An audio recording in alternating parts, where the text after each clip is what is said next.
the Real Hustle Podcast, hosted by yours truly, Chris Kiblin. Real hustle, real people, real results.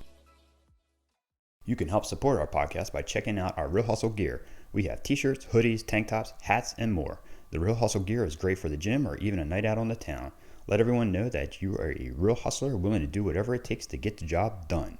You can check us out right now at realhustle.com, and right now we're offering all of our listeners 10% off when you use the promo code podcast at checkout. Once again, that is podcast to receive 10% off your entire order. realhustle.com. What's up, everybody? Welcome to the Real Hustle Podcast. My name is Chris Kiblin, and I will be your host. Today in the house, we have a very, very special guest, and we have Troy Williams here. What's up, Troy? How are you, man? How's it going, man? Life is good. Life is good. So I am super excited to have you here. And so I've been doing a little research on you, kind of seeing some things that you're doing. And, you know, we'll get into some of this stuff because you're an actor and you own your own production company, correct? Correct. So we'll talk about that first. One of the ways I usually want to start out with most of my guests is, like, what made you want to become an actor? So I think it's just that competitive nature. Like, I have a strong athletic background, but, you know, I went to college for academics, and I ended up not panning out on the pro level. You know, so as you're going through the corporate world and, you know, the 9-to-5 world, it's like something was missing, you know. So I needed something that gave me that same adrenaline rush that sports did my whole life. And acting was something I thought about doing as a kid, but I had this huge fear of public speaking. Okay. So I never thought I'd do it, but then the urge just kind of came there, and I said, hey, let me just give it a shot, and never looked back ever since. So let's talk about school. So school real quick. So you played football, right? Who'd you play for? So I played semi-pro. This was after college. After I played college. for the Awesome. I played for the Orlando Rage, and 2 years there. We won a championship in 2012. Nice. So that was pretty much my last year, though. I was trying to get to the pro level or arena level amongst there, and then around that time, my wife and I were having our second child. So wifey said, it's time to hang it up. So that's kind of how that dream ended. But it ended on a high note. What position? I played corner and safety. Corner and safety. I'm locked down out there. The Ravens could use you right now. They lost everyone. Marlon Humphrey just went out. That was a huge loss. I know. Yeah. So I was just like, good. I mean, we lost so many people. I'm from Baltimore, so like, oh, nice. So like, we're huge Ravens fans. I was like, yep, corner. We don't have one right now. So, all right. So let's get, all right, so a little bit back. So you played semi-pro ball, then you decided to get into the acting part. Tell us a little bit how that got started. So I looked into what I needed to do to get off to the proper start. So I went and got a professional headshots done so I can have something to go to market with. And then the world we live in with social media, there's so many different groups, acting pages that you can get your stuff on. And also in Orlando, they do a lot of independent films. You have Full Sail that's there. Mm-hmm. You have Valencia, even UCF, where they do a lot of short films. And like these are like nice productions. You know, they have a lot of high-end equipment. So I just kind of started auditioning and got a lot of rejections. You know, so you learn that you're going to get a lot more no's in this acting world than you're going to get yeses. Okay. But when you do get the yeses, what you do with it that, you know, opens up the door for those following opportunities. That's pretty cool. So what was your first break? When did you get your first one? My first role, it came pretty quickly. I want to say that was because I auditioned a lot fast. So, you know, that's one of the keys to success, failing fast, right. You know, and learning and adapting. So the first film I did was Deserving Mercy. That was back in the end of 2015. Okay. And this was a director, Ludrick. He was actually telling his story of something that happened to him in college, an experience he went through. So I was able to play a police officer on that one. It was actually pretty cool. Oh. And that kind of led to other roles and other roles and other roles and then bigger roles. And now we're here. Now you're here. That's pretty awesome. So, all right, so now you went there, and then, so what would you say, I know you have a movie getting ready to be released, right? But let's talk about before this movie, because I saw you did some other ones. What do you think, what's your best or your favorite or the biggest role that you've played so far? The biggest one to date would be what was originally called the Watchman's Edict. Okay. That is now called Doomsday Clock. But that was like my first lead role. And that was that came in my first year of acting. Like, I didn't even know if I could carry a film. Yeah, I saw the trailer for it. It was good. Thank you. Yeah, so it was a lot of pressure, but I my faith is strong, and I'm like, hey, if the Lord blessed you with this, he would never put you in a situation that you couldn't handle, right, or that he didn't think you could handle. So, man, I remember the script was like maybe 90 something pages. Wow. I had lines on like 80 something pages. So just getting like the lines down and just the different emotions, it really showed me that I have what it takes to make it in this. That's when I realized that I could go long term in this craft. Because when you play like smaller roles, nothing against playing smaller roles, but you get a different sense of the responsibility that it takes to be a lead actor. And that one's now on Amazon Prime. It got like huge distribution deal. We got in like a lot of film festivals. So people still talk about that one to this day. Awesome. And that was back in, I think we filmed it in 2016 and it came out like 2017. So, and people still talk about it. So what kind of preparation does it take? Like, because that's the question I've always had is like, all right, so you got this big role and you got to learn all these lines and everything else. What kind of preparation do you put yourself through to learn all this stuff to be on point? Right. So when I first started, it was different because I didn't have like the training and the know of what to do, the expertise. So it's more about, one, you get the lines down, just repetition, just like anything else. But more important than the lines is actually knowing what story you're telling. In every scene, you break it down by there, and then depending on what the character is going through, you try to find some relatability, some areas where you can connect with the character, maybe some life experiences you've been to, or been through, I should say. And then that way you can kind of bring something real, and not just, because the last thing you want to do is sound scripted. Yeah, that was what I was going to say, because, that's the hard part, right? Most people, when they sound like they're reading something, right? And you don't want to sound like you're out there reading from a book or a piece of paper. And that's I know when, we went and, my son and I went and did some video yesterday, so for the mortgage world, and the biggest thing is you don't want to sound scripted, right? And so you want to sound natural, and it could be tough. It's tough to because you got to think it through. You got to think about where you're putting yourself through. Right. So and that's the trying to kind of do that. It's like, it's got to be tough, right? Yeah. So it may sound crazy. So what you have to do is it's not easy being an actor. You have to get the lines down and then forget the lines. If that makes sense. Okay. Because when you again, knowing the story that you're telling, it's like the line, they'll come. If you're really connecting with your scene partner or whatnot, they'll come. You're just having a conversation, just kind of how we are now, and you just let that moment be real. Don't anticipate, just react.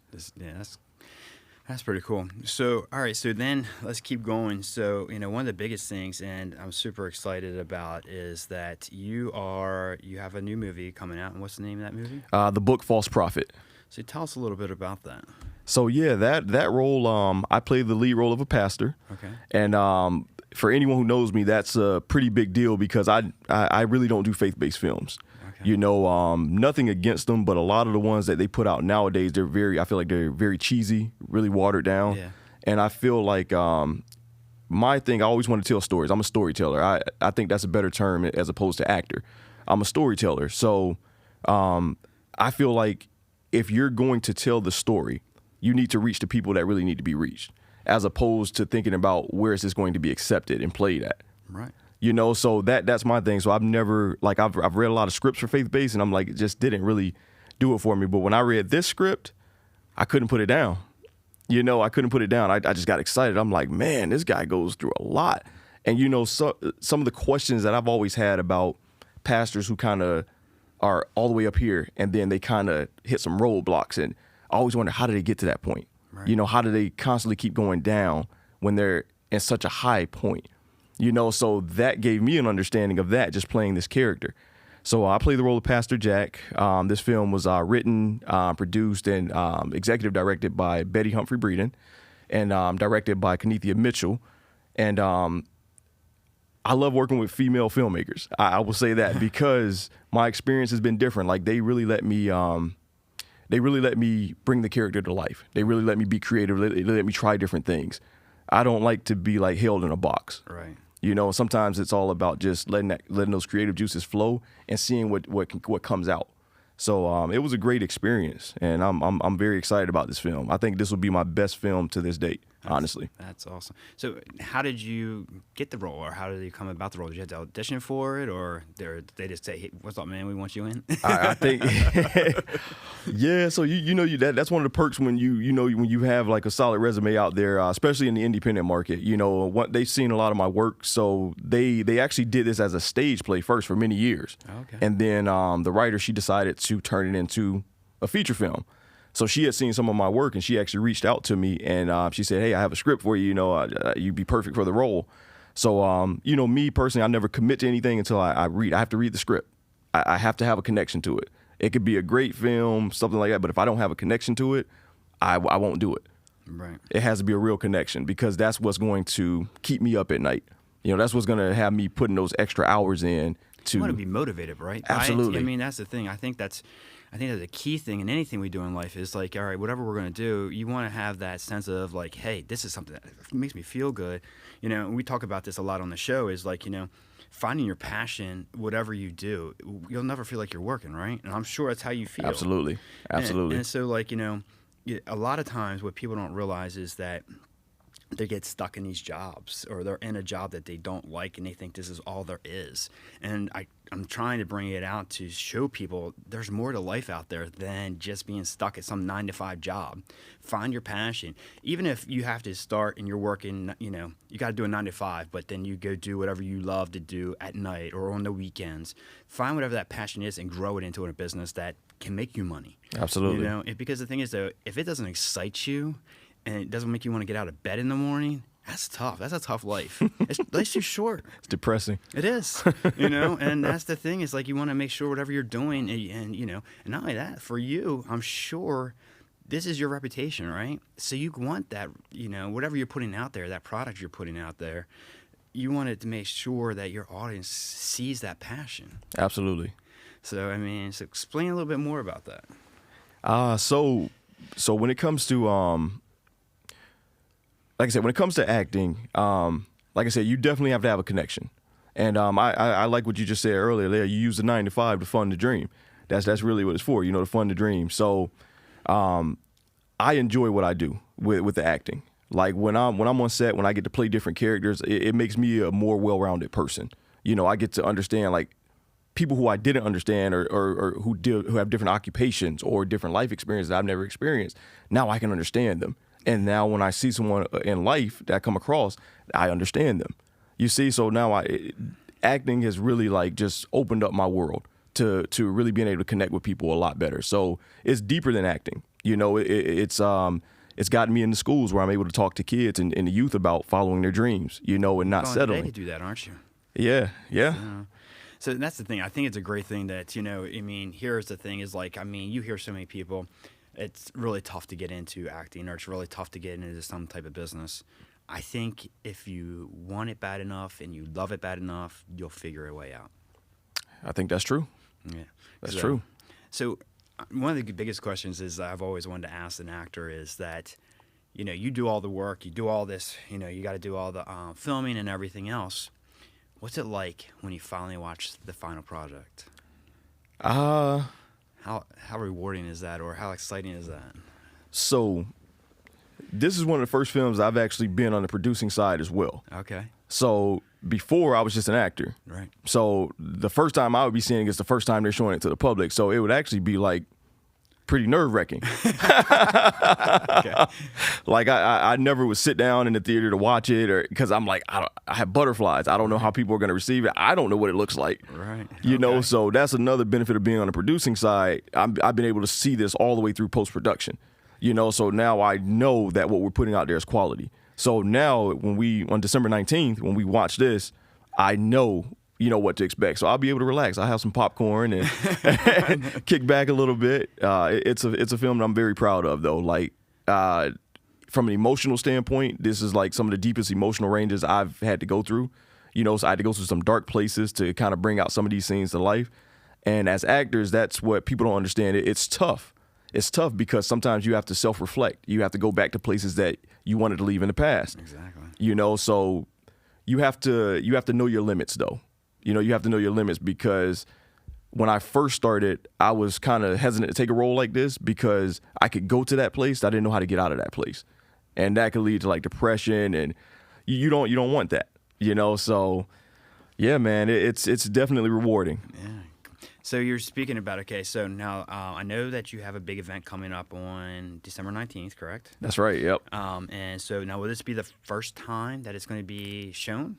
Second time. Second time. So, We actually had a big screening up in Orlando, since that's where we filmed it at, and we actually had 2 screenings up there, at the Garden Theater in Winter Garden, Florida, and man, that thing was packed. That's awesome. It was packed. The first screening sold out, Okay. and then the second one was like probably 3/4 of the way full. It's probably about 350 people total. Wow. People came from Atlanta. People came from North Carolina. People came from New York. I couldn't believe it. And everyone was like dressed to the nines, So it was like something that you would see like in Hollywood. Right. So that's what we want to do here, in Bradenton, is bring that same energy. Okay. That same energy, give that same theme. And I keep telling people we're bringing Hollywood to the 941. So tell us a little bit about that, because this is pretty big. What's going to happen next week? Yeah, so if you've never been to a red carpet movie screening, the actors are going to be there. The directors, the executive team, everyone's going to be there. You'll get an opportunity to take pictures on the red carpet, dress up, because this is an event that's going to live on social media forever. Right. And the last thing you want to say is I wish I would have went. Mm-hmm. If you're available to go. So dress up, tuxedo. As clean as you want to come. You can't dress up too much for this event, put it that way. That's pretty awesome. We're going to have the 360 photo booth, so it's just going to be a nice experience. You get a chance to meet some of the cast, crew, and then just get to see a great film. And so this is on December 19th, what time? 3 p.m. is when the red carpet festivities will begin, and then the movie will start promptly at like 4:20. 4:20? It's about an hour and a half. And where are you doing it The AMC Bradenton 20. at? Okay, that's right off of where? Off the 301? Yep, the 301. Okay, nice. I'm sure you're super excited about that one, right? Especially because you are a hometown boy here, right? Yes. So, that's the thing that I think that's kind of really cool as well, is that you grew up here in Bradenton, right? And Yep. now look at where you're at, right? It's crazy, man. It's crazy. But Bradenton is one of the best places I feel like to be from, like just a small town mentality, because you learn so many life lessons that prepares you to go on to bigger cities and bigger places that you can take that. But no matter where I go, I will never forget where I came from. All my family is still here. And, the AMC Bradenton 20, I actually used to go there, Friday nights when movies came out. And, so many memories, man. So just even going up to that building, it's like, that's crazy to know that I used to come here, watch films, and now I have a film that's going to be playing here. That's pretty cool. It's almost probably unreal for you. It's very surreal, man. Yeah, so- Very surreal. That's pretty. So yeah. So all right. And then we got this coming up, but that's not all you do. You actually got other stuff that you do, because you talked. You got a production company, right? Yes. Tell us a little bit about that. So at the beginning of 2020, I actually launched my own production company, Thoroughbred Films LLC.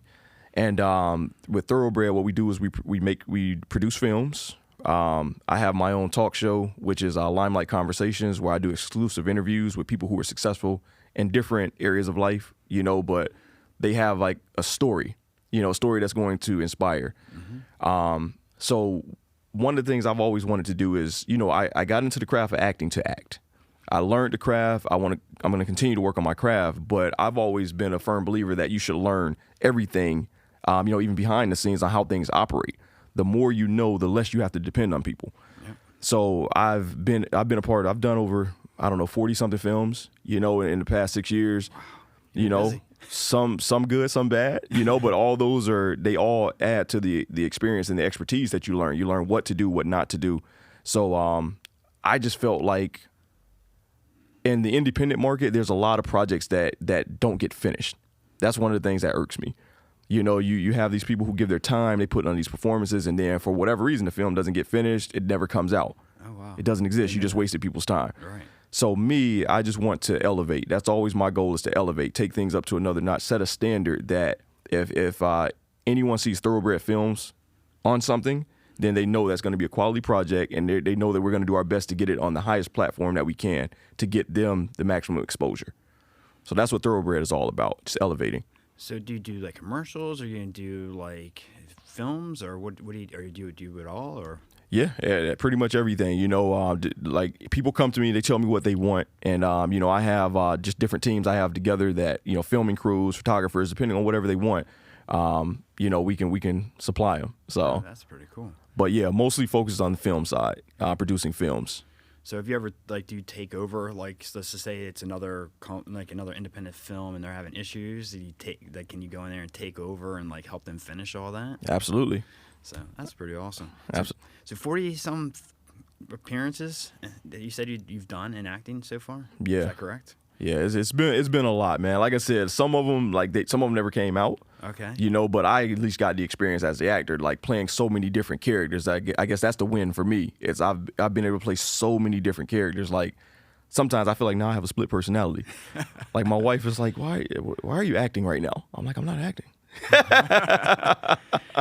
I'm sure, because a lot of times you got to get into that character, right? So you got to have that mindset at some point, I would think, right? And then you got to sit there and say, okay, well, how do I get into that mindset? Well, you got to put yourself there. Absolutely. I was wondering if it does spill over into regular life. Every character you play leaves a piece of it stays with you. I will say that. And I'm a method actor, so I'm the type of dude that I'm the character even when I'm not on set. Okay. Because there's other methods that you can use. I like the one of going on set already in that mode. I don't like to go on set and have to get in mode, Right. So like me just living like my life as that character, it stays consistent. So my instincts, everything, my reactions, they're more natural as that character. So that works for me. Gotcha. So tell us a little bit about, okay, so let's just say somebody who is looking to do what you do. Give them some advice. What would your advice be? Like how to get there, what would they do? So as an actor, the first thing they need to do is get a solid headshot. Not something from their cell phone, not their friend's iPhone. Like they need to go to a professional photographer, get like some high end. And the reason I say that is because you can get some nice films. These camera phones are amazing now. Right. But producers and casting directors, they don't take you seriously if you don't have like professional photos, professional headshots. Right. That's just how it goes. So you'll be looked at different. I would say I definitely do some training. I've been training now for 3 years. I train under Chris Green. He's actually a SAG actor, and he has a Life of an Actor. We do class, once a week, and I give them a lot of credit for elevating my performances. Understanding the story I'm trying to tell. Just understanding the craft just more in depth. So I would recommend they get training, and I would say my biggest piece of advice is don't do this for the money. You can't do it for the I would say don't do it for the money because it takes, and don't do it for social media. Yeah. Like do it because you're passionate about the craft, because you're going to have more bad days than good. You're going to have a lot more no's than yeses. So if you're not in it for the right reasons, you'll never make it.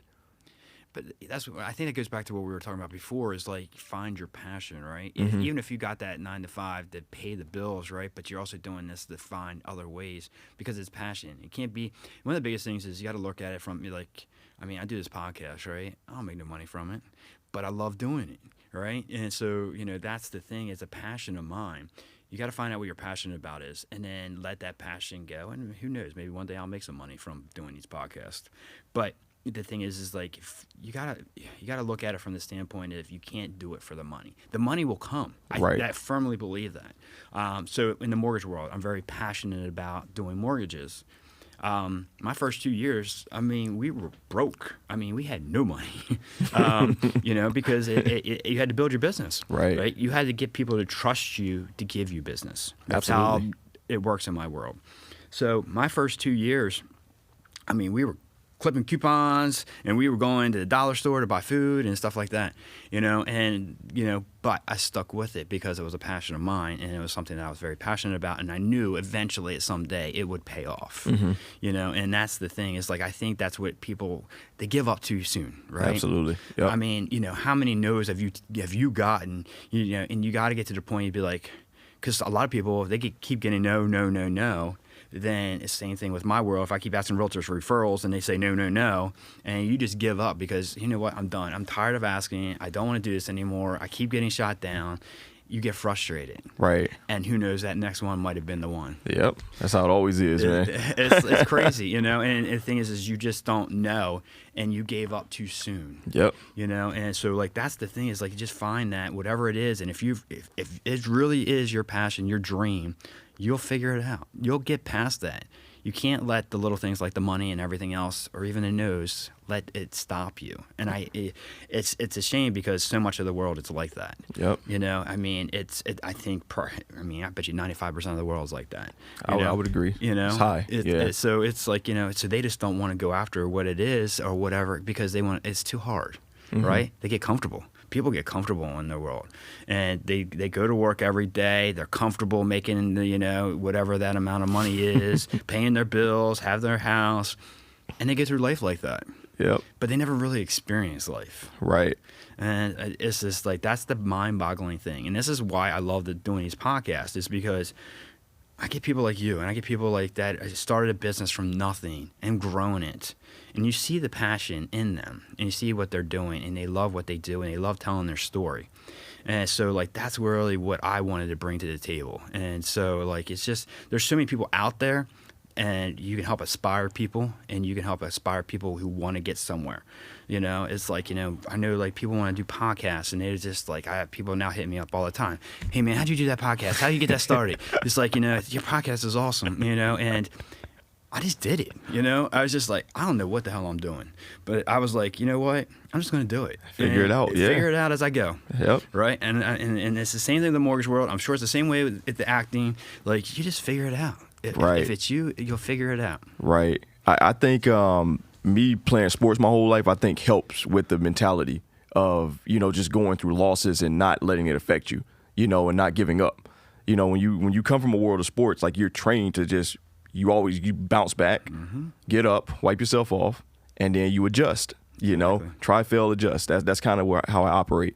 And at the level that I'm at now, man, I'm actually auditioning for like big shows, big movies, you know, so Atlanta. What's your next thing? What's going up next? So I'm auditioning right now, man. I'm auditioning. The thing is, in this industry, man, the higher you go up, the more no's you get. You know, the harder it is because now I'm at a level now where I'm still new on the big level. Like, I'm not as known on, like, let's say Atlanta, LA, you know. So I'm competing against, let's say, B-list celebrities. Okay. You know, people who've been relevant at some point, you know, or like even rappers, you know, like or anyone who has a big social media following. You know, that's kind of what you're dealing with now. And especially when you see like a lot of things are streaming now, you know, going straight to Netflix, things like that. A lot of them are going towards social media stars where it's like, this person has 1 million followers, this person has 1 million people on TikTok that likes them, so we'll probably get more views by putting them in the movie. You know, so that's where the competition is at now. It's not necessarily someone who's a better actor.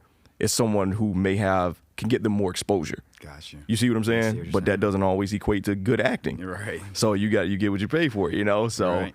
I continue to work on my craft and just make sure when that call comes, because I operate on a notion of, it's not a matter of if, it's a matter of when. Like, I know I'm going to get there, you know? Right. So that's kind of my mentality. It's just when that opportunity comes, I need to make sure I do the right thing with it so more opportunities come from it.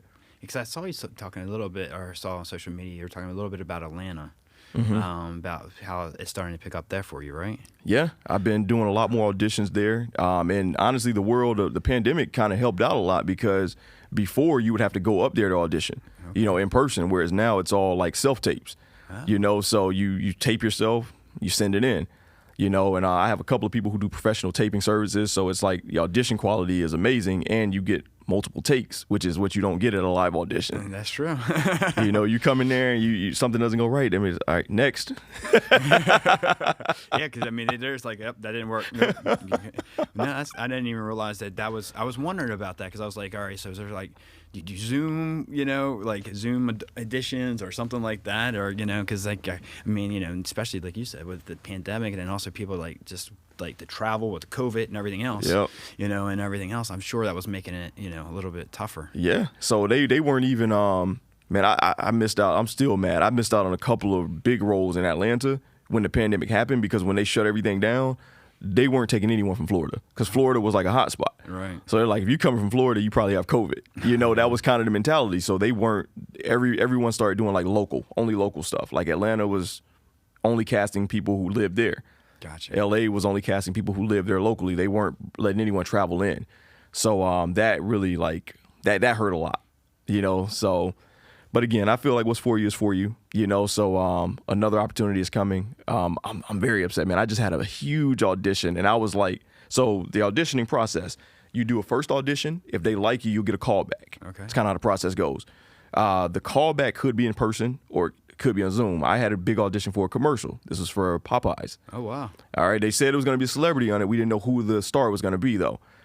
I got 2 callbacks. Typically, you get 1 callback, and then they could book you from there if they really like what they see. This callback was through Zoom. Okay. After that, they gave me another callback, and they said, hey, we want you to read for this role. And I'm like, typically, if that happens, you're in there. Right. So I know I had to be like 1 out of 3. Man, I ended up not getting it. The Meg Thee Stallion was like the celebrity in the commercial, and it plays all the time now. Every time I turn on my TV, I want to cry because I see it because you get residuals on that. Yeah, exactly. That was like a national SAG commercial, so that was like that would have been life changing. Put it that way. Right. Change the tax bracket a little bit. Seriously. So It'll come though. I mean, it'll yeah. come. So who have you met? That's just like what's the biggest movie star or biggest celebrity that you ever met or that you want to work with or? As far as that I want to work with, I would say I would love to work with Denzel, because I know he's more and more in the directing side now. He's older now. He's not really doing much acting anymore. So the opportunity to work with him, he's the GOAT to me. Yeah. You know, so I would love to work with him. I would say more younger. I would say probably Michael B. Jordan. Okay. I love all the films that he does. Like I know he came up as a child actor and then he's kind of like evolved. I love how he has the longevity. I would love to work with him. As far as who I've met, I've worked with a few. What's the guy's name? I worked with Lilo Brancato Jr. from Bronx Tale. He was Robert De Niro's son. Oh, okay. Yeah, he was in a lot of stuff back in the day. I worked with him on a film. Robert Lasardo, he's the guy that has tattoos all on his neck. He's in like everything. I know what you're talking about. Yeah. I got to work with him on a film.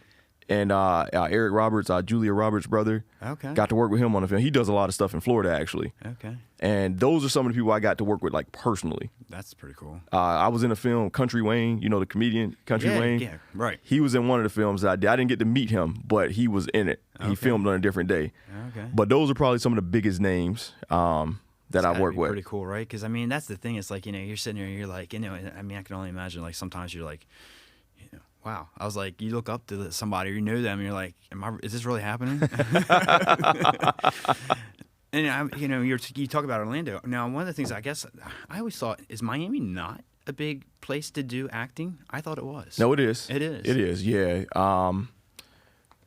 I would say probably in the order of like the quality of films in the independent market, I would say you probably have Tampa and Miami that are probably like, I would say probably number 1 in Florida. Like it's a battle between those two.